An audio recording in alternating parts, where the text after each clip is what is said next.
Welcome to Jeff and the Rabbi. Welcome back.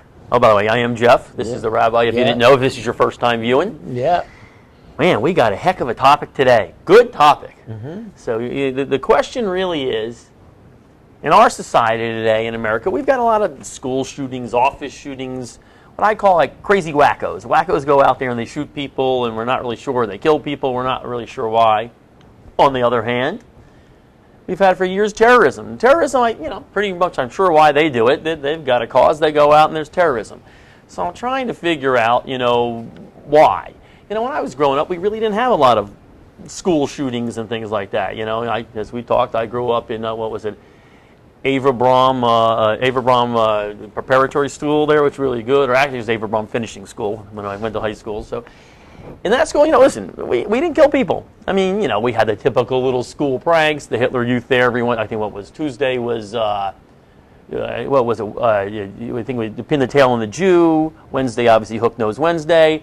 And I think Thursday might have been, I can't remember what, Whack a Jew. But, listen, everybody had those things, a little typical little fun frivolity that you had growing up. But we didn't kill anybody. Right. No one got killed. Later on, started with the post offices and then into the schools. We had all these shootings. Now, on the other hand, we didn't really have much terrorism when we were young either. And now, but terrorism, they got a lot of that. So I was thinking, which I do every once in a while, I think, what's the difference? What's the cause of these things? Terrorism, I think, was pretty easy for me to figure out. You got a situation where the leaders in society keep their people in pretty much in hunger and depravity. They grow up in the refugee camps. They do whatever. So you tell the young kids as they're growing up, it's the Jews' fault. And their Western allies. You got to hate them. You got to hate them. You got to hate them. And they grow up with a purpose. They grow up with a cause and a purpose. When we grow up, we're going to fix this. We're going to kill these Jews. We're going to kill the Westerners. And it makes sense. They finally get to a point where they strap some dynamite around their chest, walk into a pizza parlor, blow themselves up, and take 100 Jews with them. Or they load up the truck with C4, go into an embassy, and take 200, 300 Westerners with them. They got a purpose. That was their purpose of life. On the other hand, they take these, what I call the wackos in this country. You have no purpose. The society teaches you don't have a purpose. There's no difference between you and anybody else. There's no good and there's no evil. There's no right and there's no wrong. You can't even have something up in your school that says you can't kill, you can't steal, you can't cheat, and you can't lie. You can't have a purpose. You're the same as everybody else when you grow up till it gets to a point in society. Why am I here? I'm no different than the guy who's giving charity. He's not good, and the guy that's stealing down there, he's not bad. So it ends up, he gets to a point, the extreme of society, the wacko. He goes out and says, why am I even living? I have no reason to live. And you know what? I'm not only going to kill myself, I'm going to take everybody with me. He walks into the office, walks into a school, shoots everybody and kills himself. Same result as the terrorist, but it seems to be the absolute opposite reason. So my question for you, Rabbi Friedman, is one better than the other? I mean, the same result, people are dead. And two, what do you do about such things like this? As you were mentioning, like your childhood, I know my childhood growing up, we all had guns. Not real guns. We had toy guns. Everyone was playing with guns. Everyone had cap guns. Everyone had rifles. At least a finger. Pistols. You do that? Yeah, I mean, everyone did that, and you killed people all day long. Right. Then you came home, and you watched people getting killed on TV all day long, too. Right. And there were movies, people getting killed, war movies. We'll always watch war movies. But when I think back on it, I realized in those days I never heard of a school killing or any of these like crazy things where someone shows up in the middle of a crowded place and starts shooting. People never got killed in post offices or that type of stuff. Never heard of these office shootings or someone just walk into a McDonald's and start shooting. Never heard of any of that stuff. So when I was thinking about it, I realized all the people we saw getting killed in those days, they were all being killed for a reason. There was always a struggle between good and bad. And sometimes bad guys killed good guys, and sometimes good guys killed bad guys. As a matter of fact, good guys had to kill bad guys because the bad guys were bad, and they went out and killed good guys. So there's a lot of that going on, but there was always a purpose to it. Right. So, there was always a reason. Right. So when Mandela died, just like last week or so, when Mandela died, I started thinking about it. By the way, hold on. I'm gonna do the sign language for you when you're speaking about that. Right. They said, by the way, that guy was crazy. Yeah. I thought he was pretty smart. I'm thinking that guy's a pretty smart guy. Got up in front of the whole world. Impressive. Yeah, really. I never thought of doing that. It's a good idea. I give the guy a lot of credit. Yeah, no doubt. So, sorry, I didn't mean to get you off subject here. Yeah. So when Mandela died, so they're talking about, now the fact is the guy was a terrorist, or I don't know if he personally was involved in terrorism, but I mean the reason he ended up in prison and was going to be executed was because he was promoting terrorism. Well, they were trying to kill definitely people. Was. And him and his wife, right. They were trying to kill people. Now they had a reason why they wanted to kill those people, but they tried to kill the people. As a matter of fact, I was listening to the recording from the courtroom when he was convicted and sent away for however many years, for life actually, but and he ended up coming back. But the judge said, and even though they say that they were doing it for a reason, that they had a purpose, but nonetheless, that doesn't excuse them and all that. But it was really interesting. I thought the state really lost it right there. As soon as they recognized that purpose, right, they were down the drain. Eventually, it was going to be a problem. The government was never going to make it once the guy recognized that purpose. But the bottom line is, Mandela did have a purpose. Now, you could disagree with the purpose, and you could even be someone, let's say, that was harmed by he or people that he supported and was hurt by them. And you could be angry with him. You could disagree entirely with the validity of his crusade. Nonetheless, the bottom line is, he did not want to die. Well, that's a good point. He was willing to die, as he stated to the court. He said, I don't want to die, but I'm willing to die. When someone has a cause, then the cause is great, and my life is perhaps insignificant. Compared to the cause. Right. But I have the cause. So as a matter of fact, I don't even need to have my life because I have something even greater, which is the cause. And therefore, I'm willing to give up my life for the cause. And again, it really doesn't matter if you buy the cause or not. Right. You could totally disagree with the cause, right? I mean, maybe you'd say, he's totally wrong. I mean, things were better off. Who knows? I don't know. And there are lots of causes that I disagree with. And there's terrorism for various causes that I abhor. Nonetheless, it's a cause. Now, when the guy walks into, let's say, school, Newtown, right? He's got no cause. None at all. He's got no interest. He doesn't even want his life. He doesn't want to be alive. What he wants to do is try to find significance for his life. And he realizes that the only way that he can find any significance for his life is by ending it in a glorious fashion. Ways of glory. Which to him, what could the guy ever do that would be glorious, that would bring him all this notoriety?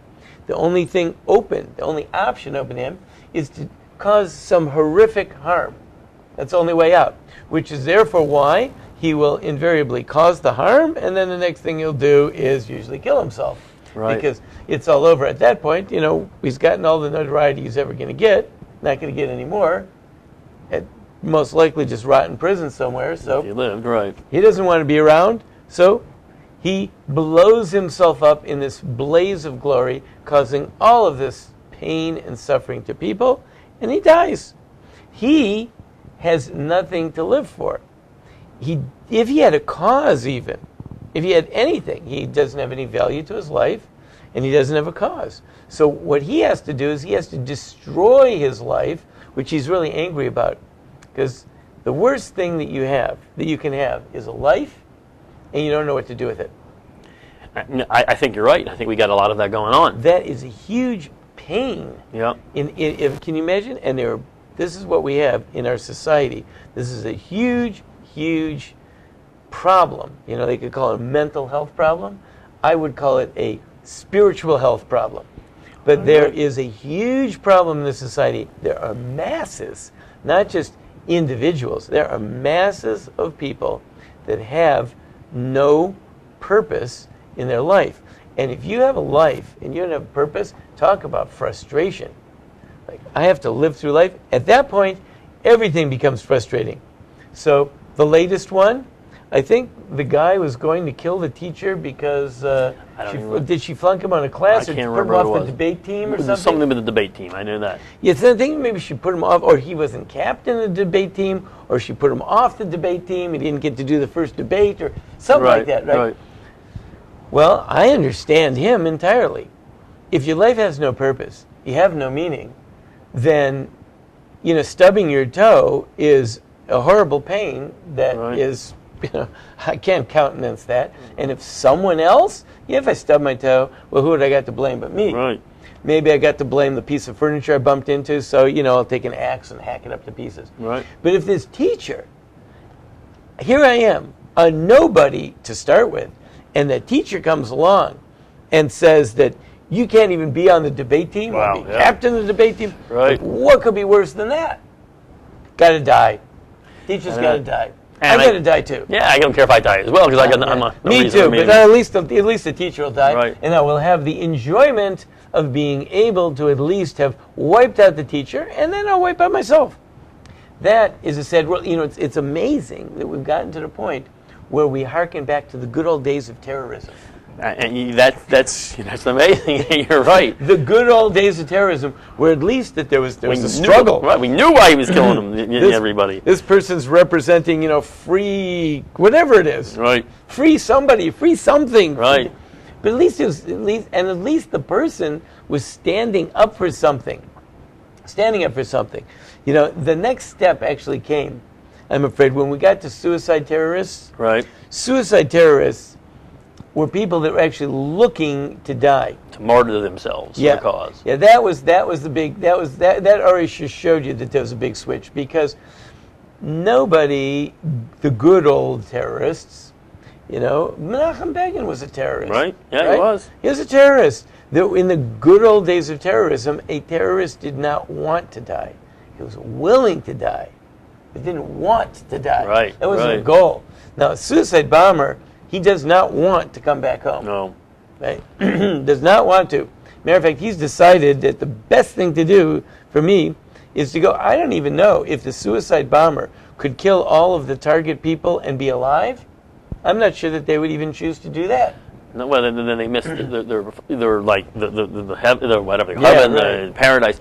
Well, right. so you mean the good old? So these like Iranians, they've ruined terrorism for everybody. Yeah. So that was the first step. That's when terrorism took the jump to people wanting to die. Yeah, that's a good point.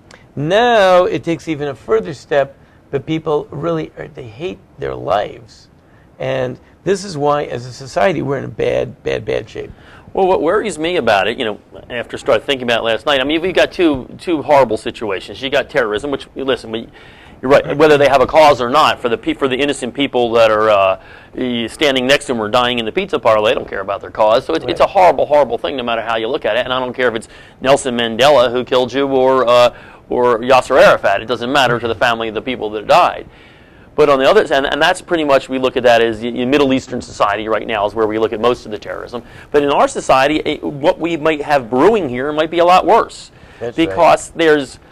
There's nothing that can, there is no, it's not like you're going to finally get that victory. Okay, well, finally we got our homeland, we got our state, we got our, Nelson Mandela became president of South Africa. Okay, but there's no winning in our society. Right. We're creating a society of nothing but losers and losing because you have no goal. There is no purpose. See, it's like a cancer in your brain. And the way to cure, we can cure the cancer, all we got to do is get in there and remove the brain. That's pretty much what you're saying. So we internally, so this is why, of course, it's ridiculous to talking about gun control and all that. These things are ridiculous because it's totally missing the point. Why are there people, a lot of people, not just a couple of people, why are there so many people out there that are willing to do these type of things? And even if you took away all the guns, they'd find razor blades, they'd find acid, they would find whatever it is. Or better than that, they'd walk down the street with a couple other people, find a 75-year-old woman and punch her in the face and see she's either dead or knocked out. That's right. Same thing. I just read an article. There is a fellow, we've got robots, drones, all that type of stuff. It's really big. So this guy is very worried because the ability to kill by a pilot of a drone who's thousands of miles away is a lot easier because it's just a screen. And he sees the target, and he presses the button. So and the video game he's playing right now is right. no different. The target is gone, and he's gone. And he flips off the screen. Hey, good. How many? You look in the see what your score is. Right. Oh, wow. So, that he's worried because people become desensitized. And he said, not having to look into the face of the victim desensitizes people and makes it easier to kill. Well, he's absolutely right, except for one thing. That presumes that looking into the face of the victim would deter you from killing. Would have made a difference, right? Right. But what happens when you get to a society where it really doesn't matter? Even looking into the face of the victim, it won't matter. If if someone's imploring you for mercy, it won't matter because a sociopath, he doesn't care. Yes, imploring mercy. It makes it even more fun because it's like you get to see the person beg you for mercy before you kill them. But maybe not, we're getting to the point where maybe not even what we would have thought in the 70s or 80s what a sociopath is. I mean, sociopath, okay, he's a sociopath and we can label him that way. But is the kid that's walking down the street in the pack of other kids and goes up to an old lady and punches her in the face and not caring if she lives or dying, is he a sociopath? Or is that something else? Is that the next level that's happening in society? Yeah, he's, I don't know, I think clinically they call that a sociopath because he has no compassion, he has no feelings. He certainly had nothing to gain. He just wants to inflict But he might pain. come home and care about his mother, and he might care about his little sister. Is it just that we're getting a society so far that where there are no moral guidelines? Because again, as you said earlier, there is no good, there is no evil, and there's no difference between that that supposedly good person over there who's helping the guy across the road versus this person who's punched him in the face. He went home and he loves his sister, and he loves his sister too. Right. Are we getting to the point in society where numbing it down so much because there are no morals, there are no rules, that it doesn't matter anymore? Well, it's really, I don't even know that it's no rules. There's no cause. There's no reason. Like, as a society, where is this society going? Once upon a time, we want to settle this great continent. We want to move to the east. We want to bring electricity to the country. We want to make universal education. We have pretty much achieved all of our goals. And then, people now are trying to come up with new goals, eradicate poverty. I think everyone realizes at this point that as opposed to, let's say, conquering the West, no, poverty is never going to be eradicated. It hasn't been eradicated from time immemorial. It's not going to be eradicated totally. There's too many people and they have too many different natures, and you're never going to really totally eradicate poverty. Right. And as a matter of fact, you got the whales. Yeah, you got the whales, and these goals are not working. And as a matter of fact, the biggest problem that they have in poverty now is obesity. So it's the whole thing is kind of strange. Right. So it's strange. So the country has gotten to a point where it has no goals. Now, if a person had a higher goal, like a higher authority to respond to, then you have to be aware of that higher authority. That gives you purpose and mission and goal in life.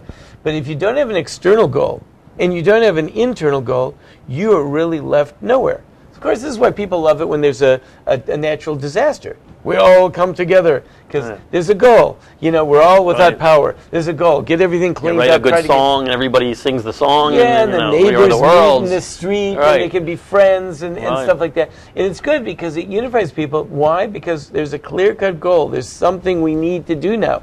As a society, a goal-less society that has basically achieved all of its economic prosperity goals that one could possibly imagine, certainly more so than any other people in all time.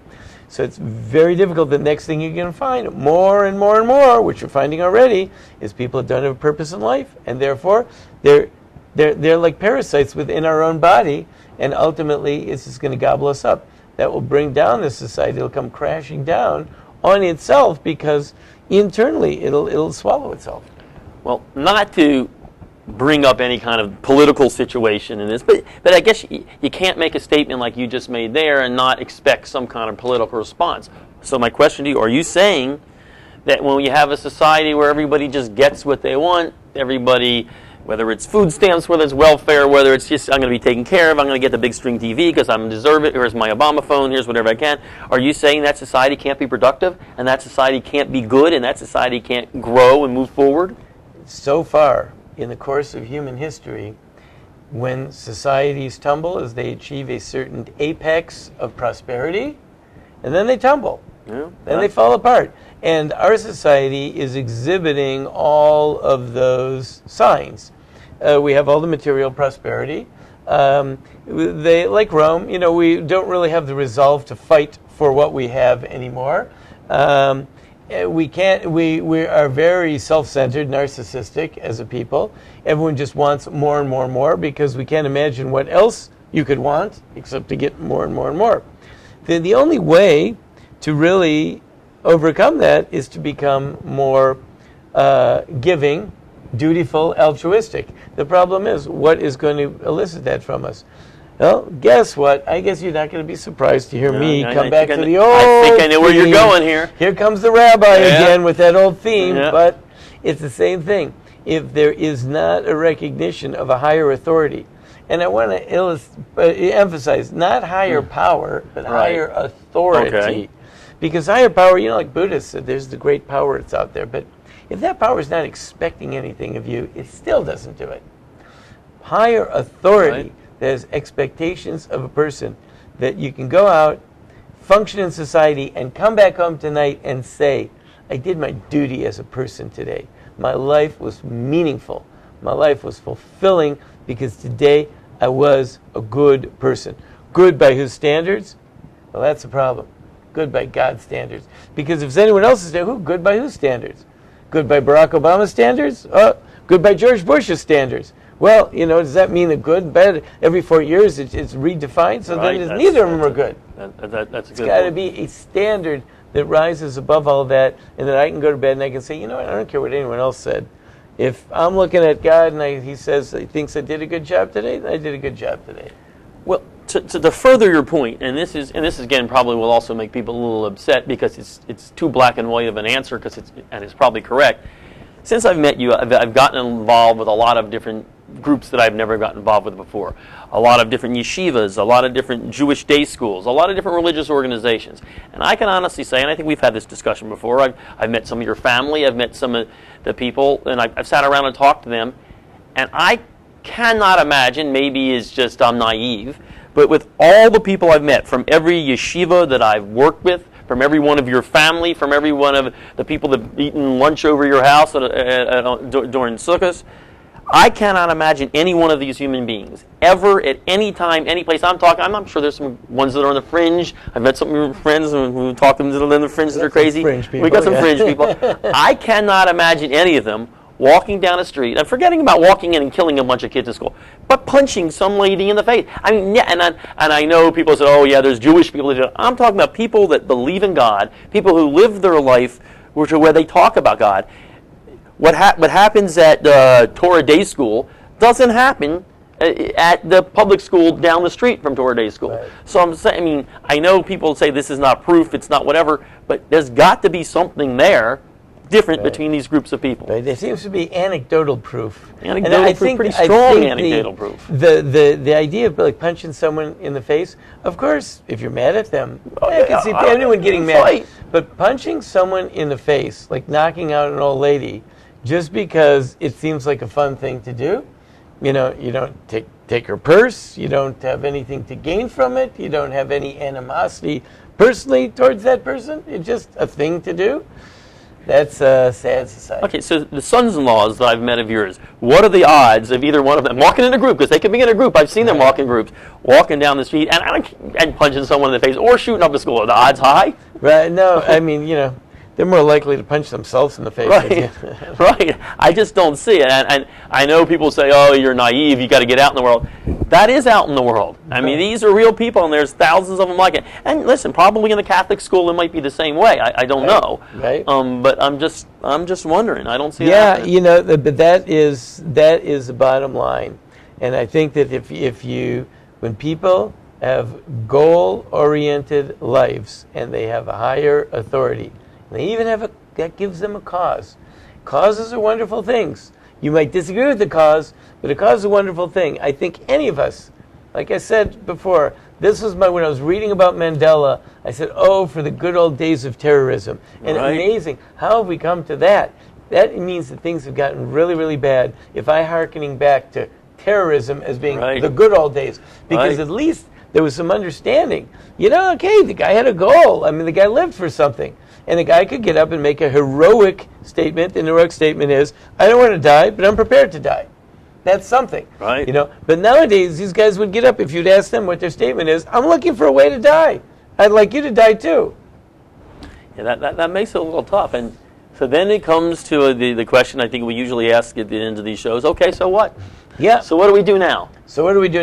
Right. So I think that that as a society, certainly as individuals, that's how society changes. You start off with individuals. And every individual has to ask himself, okay, what are my life's goals? What are the things that I live by? And who am I held accountable to for those things that I live by? Everyone has to be held accountable for the values that they live by. There's one, just to interrupt again, I think there's where you have a problem. We've talked about my cousins and my family from the Northeast. They'll tell you they're good people. They give charity. They probably helped a little lady around the road. They're good. Accountable to who? But that's your problem right there, is that accountable to who? Accountable to who? What if they didn't give charity one day? So who do they have to look in the eye and say, how come you didn't give charity today? How come you didn't do this or that?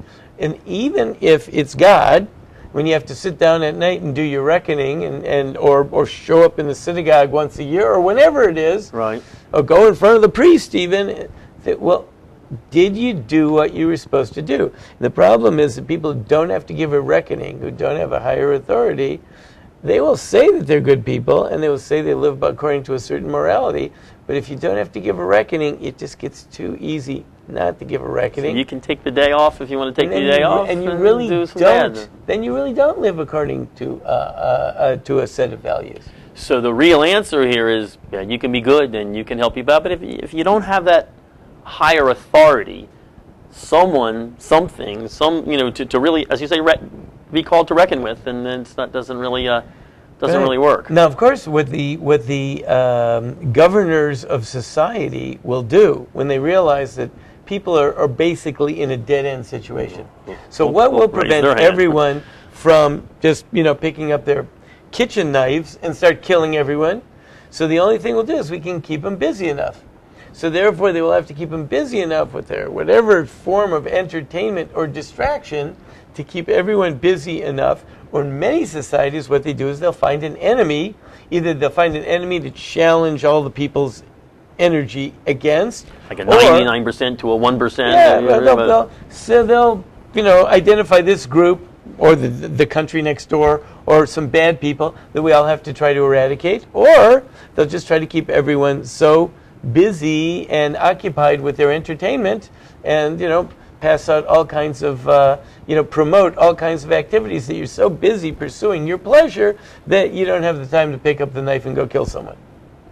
That doesn't sound like the society I love to live in and raise my children in. No, but if you read history, there have been those societies. Oh yeah, there definitely has. I mean, and it doesn't usually end well for those societies, by the way. Like Rome, I mean, they had the games. Everyone came out, and you got to watch them, kill someone or lie and have lunch. That was. Yeah, but that did not. It only lasts so long, After a while, the Visigoths get you. Yeah, I mean, beside Mrs. Grayson, my 9th grade teacher, nobody else speaks Latin anymore. I mean, I had to learn it for some reason. I don't know why my parents thought that was a good idea. But yeah, we're not speaking Latin anymore. Right. Quid pro quo. Pig Latin. Pig Latin is better for it. But interesting. It's an interesting society, and Rabbi Freeman's craving for the good old days of terrorism. We've got issues here. Yeah, when it's gotten to that, it's gotten bad. Huh? We've got problems right now. But I guess that's where it is. And the end result's the same, but at least you understood the guy. Now it's kind of hard to he don't care. Right. Doesn't care. Wow. This is something we should talk about. This is something we should think about. And maybe, the answer is, as Rabbi Freeman said, as Rabbi Freeman always says, I know he gets to be old, but the answer's kind of up there. That's right. That's right. All right. Well, great. Great topic, great discussion. And I guess we'll see you next week on another episode of Jeff and the Rabbi.